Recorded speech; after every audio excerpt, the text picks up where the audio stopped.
Good morning, everyone. Hello. Welcome back. EQ Skills Clinic back in the house. Let me just make sure. Yes. Making sure that we are, in fact, live. How are you guys doing? It's Thursday. It's a beautiful day here where I am.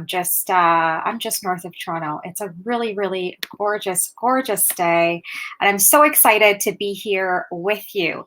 If this is your first time joining us for an EQ Skills Clinic, would you let me know? Would you just drop a comment for me and let me know that this is your first time here? And if it is your first time here, you may not know what is actually going down. I show up live every single Thursday at 10 a.m. Eastern Time, and I deliver a little nugget of teaching, usually about 20 to 30 minutes of teaching on emotional intelligence skills. So if it's your first time, let me know. If you're a regular, let me know that as well. I know many of the regulars by name, and it's always so amazing to see you. And I know that for most of you, you catch the replay. So if you are joining me in the replay, will you give me a hashtag replay so that myself and my team know that this particular topic and this particular type of content is something that you are interested in? Let me do a very quick introduction of who I am and the EQ Lab. So the EQ Lab is the Emotional Intelligence Lab.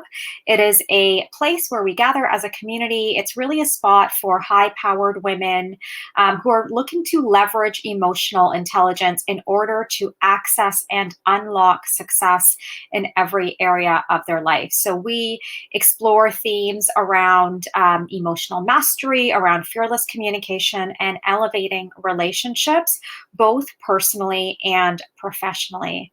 I am the founder of the EQ Lab. My name is Dr. Shyamala. I spent a couple of decades practicing as a registered psychotherapist and a registered couple and family therapist. While I no longer practice one-to-one clinical care, I still lead an incredible team of practitioners and clinicians that deliver individual, couple, and family therapy virtually across Canada. I'm also the very proud founder of the Kiru Coaching Clinic, where we host a 6-month coaching incubator called the EQ Code, the Emotional Intelligence Code. It is a program for high-powered women who are really in a phase in their life where they're ready to double down on their personal growth, their personal development, and really access those emotional intelligence skills. Hey, Krista, connection issues. Usually it's me with the connection issues. So that is no problem at all. It's good to see you here. All right. So that is a little bit about who I am. I'm also a podcast host. If you haven't checked out Confessions of an Ex-Therapist, I would encourage you to check that out. And I am also a media expert for national television. So welcome, my friends. I'm really glad that you're here. Today's topic is we're going to be talking about what it means to become undone, becoming undone. And just bear with me so I can give you some context for the discussion today. So why would we want to become undone, and what would we want to become undone from?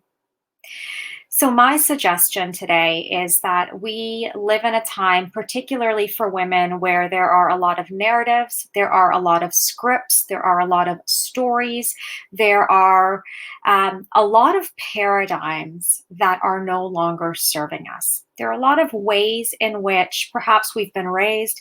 There are a lot of ways in which perhaps society has taught us to behave and exist and to think that really are no longer serving us. So when I say today's conversation is about becoming undone, what I'm suggesting is that you begin to consider, as we talk today, what are the paradigms, what are the beliefs, what are the narratives that you carry that perhaps are hindering you rather than helping you? What are some of those paradigms that perhaps you are ready to become undone from, so that you can move towards your best, most expansive self? So let me give you a bit of context for how I personally came to this realization and this topic. So if you've spent any time with me at all, and some of you in this community have journeyed with me for a really long time. You've journeyed with me for a really, really long time. You've seen me through different phases of my career and different modalities of my expression professionally as well as personally. And one of the continued themes in my life, if you've known me, is that I like to live life in the fast lane. I like to live life in the fast lane. In fact, for much of my life, I was like, does a slow lane even exist? Like, is that even an option? Is that even a thing, to be in the slower lane, to cruise, to enjoy, to soak in? Okay, so I've lived much of my life, and I've got, guys, a million stories I could tell you from my upbringing, and my parents would tell you, my siblings would tell you, my husband and daughter would certainly tell you that I have definitely lived life in the fast lane. And so I consider myself a recovering achieve-aholic. I consider myself in recovery from the compulsion and the really strong tendency to seek achievement after achievement after achievement. When you live life in the fast lane, achievement is your drug, right? Achievement was absolutely my drug of choice. I needed achievement. I was fueled by achievement. I felt lit up and on fire when I was achieving, which meant that when I wasn't achieving, I didn't feel so great, right? I didn't feel so worthy. I didn't feel so competent. I didn't feel so alive. I didn't know how to feel alive without achievement. I relied on achievement to feel good. I relied on achievement for my self-worth. And so for most of my life, I was fueled by the dopamine hit of achievement after achievement after achievement. And I had no idea I was stuck in this paradigm. I had no idea that this sense of needing achievement was even a belief system, a narrative or a paradigm that I was living within and under. So for me, it was all about getting the next degree, getting the straight A's, getting the certificates. Just another specialization is all I need. Maybe I can get that award. Anything that would leave me feeling accomplished, that would leave me feeling powerful, anything that would leave me feeling worthy. And really, that's what it came back to. It really came back to worthiness. It was a worthiness issue for me. It was about my self-worth. It was about my self-image, the way that I saw myself. I didn't know how to see myself as brave and strong and courageous and capable and confident and competent without achievements. So if I felt that I had achieved something from the fruits of my labor, I was totally there for it. Sign me up. I am there. I'm first in line for that. So as long as I could see the achievement attached to the fruits of my labor, I was down. I was there, right? So one of the biggest shifts that I've made in my 40s is my perspective on the intersection between three concepts in particular. I want to just frame that for you again, okay? So one of the greatest, most powerful, most liberating, most freeing, most expansive shifts that I have made in terms of my perspective, meaning how I see myself, how I see the world around me. One of the most incredible shifts that I have made is the way in which I now see the intersection or the integration between three particular concepts, okay?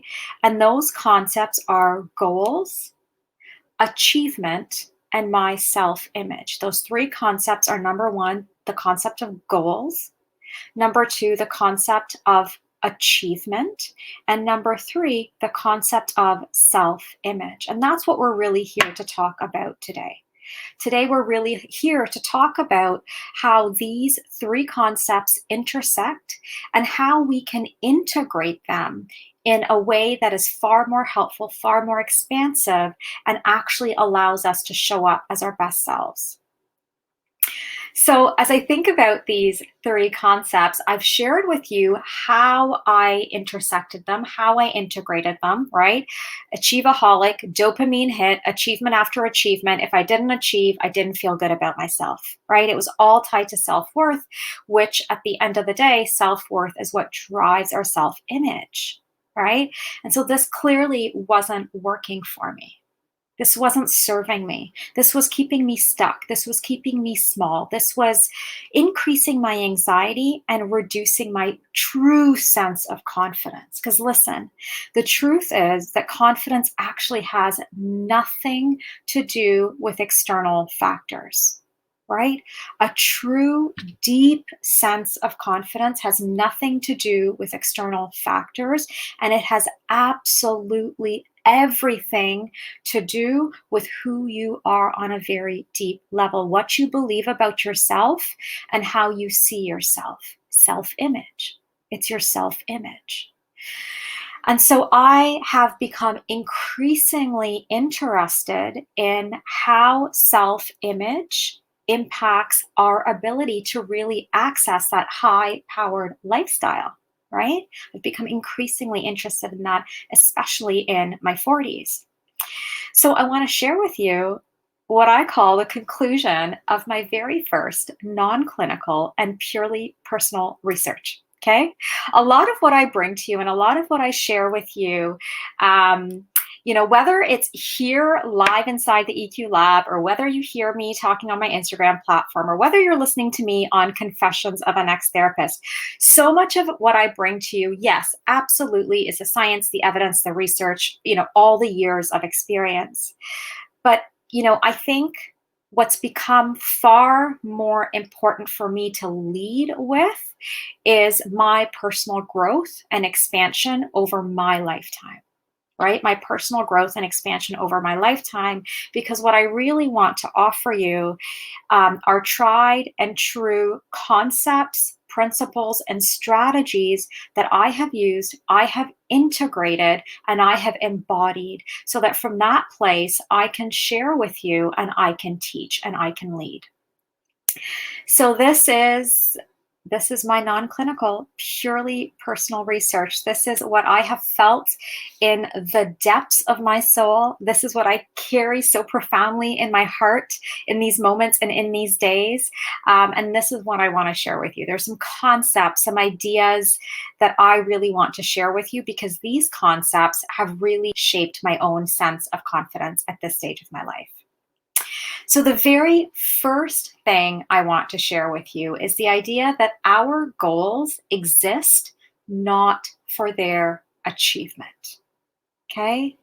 The purpose of our goals, the reason our goals exist, the reason we even have goals, right? The reason we dream up these amazing goals, the reason we think up these goals, and some of us, write our goals on a daily basis, I really believe that our goals do not exist for their achievement. They don't exist so that we can achieve them. The purpose of our goals actually has nothing to do with us achieving them. Okay? That's the first really profound shift that I have made in my own life as a recovering achieve-aholic. My goals no longer exist for my achievement, my friend. My goals are not about me achieving them. That's not why my goals exist. I want to suggest instead that our goals exist for our growth. Our goals exist for our personal growth, for our personal expansion, for our personal development. Okay? Our goals no longer exist for our achievement. Our goals now exist for our growth. That is their purpose.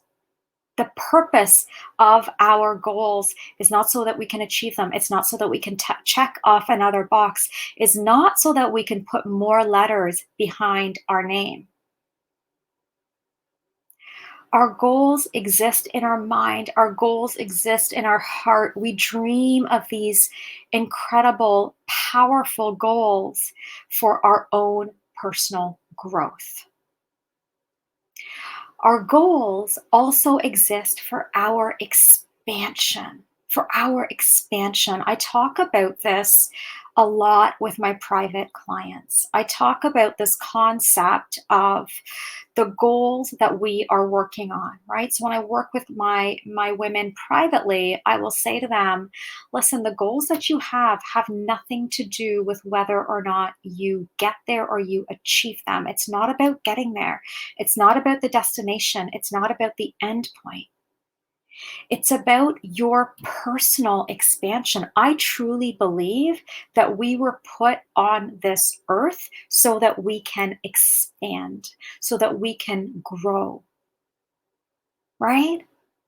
And I also believe that any challenges that we face, any difficulties that we face, whether that's personal or relational, those also exist for our growth and our expansion. So our goals do not exist for achievement.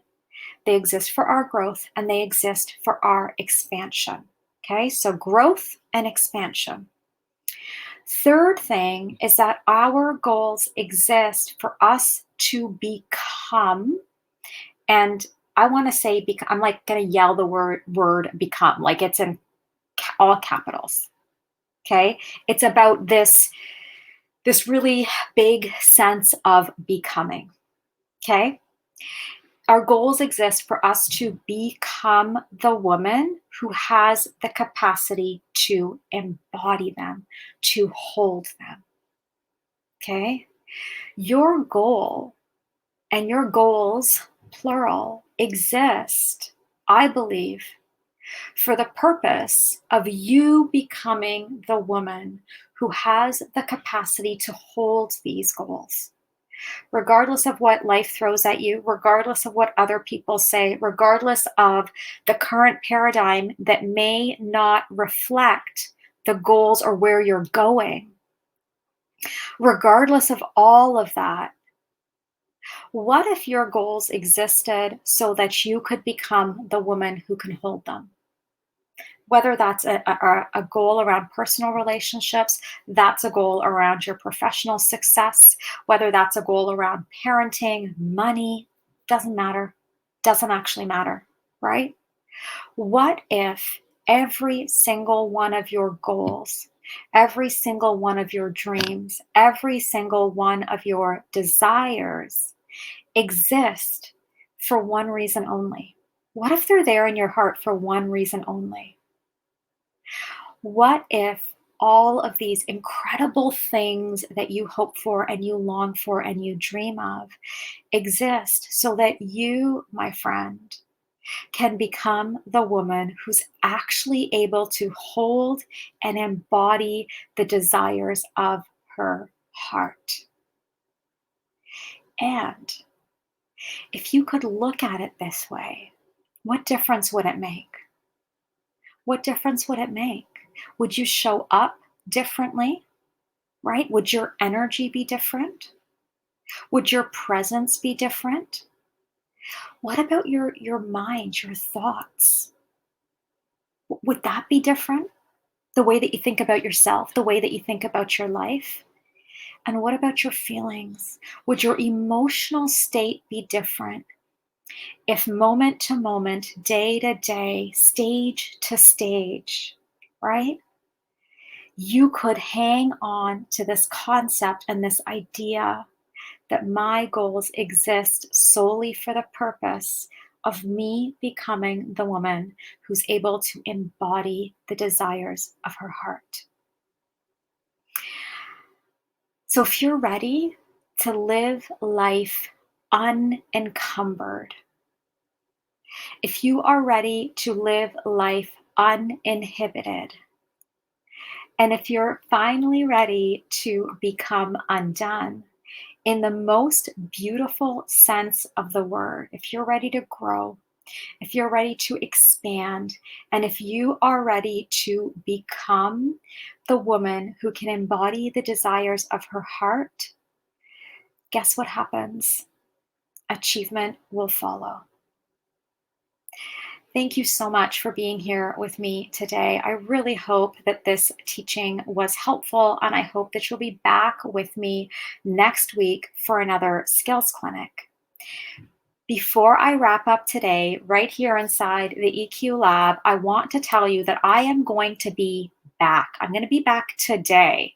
I'm going to be back at 8 p.m. Eastern Time for a Facebook Live info session.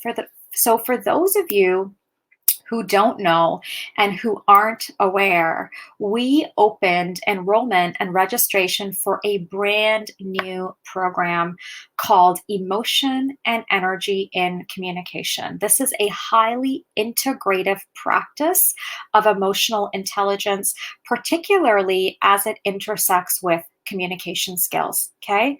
So if communication skills are something that you struggle with, or if communication skills are just something that you want to deepen and you want to further embody this work, then I want you to join me this evening, 8 p.m. Eastern Time. I'm just going to show up here live. It's a little late for me, but I have quite a busy day, and I'm getting my hair done. I've got a hair appointment, which I haven't had in months, if you know about the whole lockdown situation here in Ontario. So I'm due for a haircut and all the things, a little self-care afternoon. And then I will be back with you, probably with a new look. My hair will be updated, so you'll have to tell me what you think. But I will be back at 8 p.m. Eastern this evening to talk all about the program. If you're able to show up live, please do. It'll be your opportunity to engage with me, ask questions. If you are watching this replay and you're like, shoot, I missed the live, not a problem. Just let us know in the comments that you would like Krista to tag you in the Facebook Live info session for E2C. E2C is the name of the program, Emotion and Energy in Communication. All right, my friends, have an amazing day, and I'll see you later this evening.